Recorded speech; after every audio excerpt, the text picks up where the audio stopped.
when I die, it is sung on my funeral.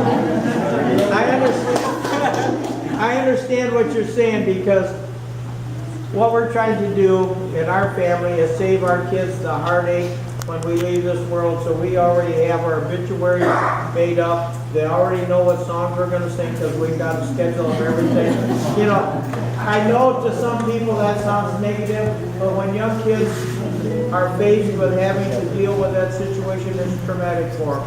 So we've actually taken that away out of their head so that they can grieve or whatever it is. But ours is going to be a celebration of life. Thank you. And this is actually a Fijian farewell song Okay? that has been sung throughout the Pacific region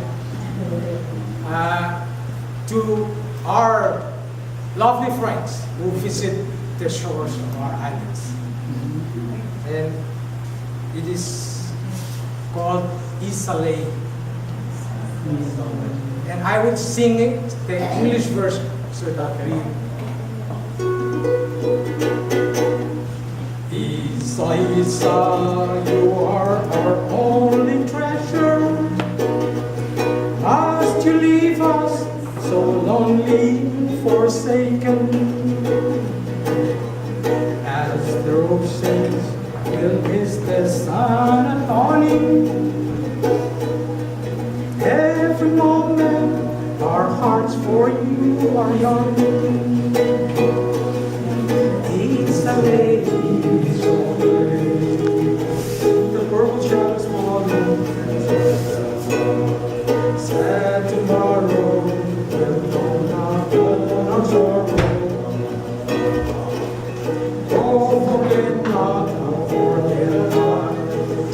when you're far away. Precious moments besides it all pain. Since our hearts were filled with pleasure from the moment we heard your tender greeting. In the sunshine we spent the hours together. Now so swiftly those happy hours are fleeting. Easily, easily. Purple flowers are falling. Sad tomorrow will not own our sorrow. Oh, forget not, when you're far away. Precious moments besides you.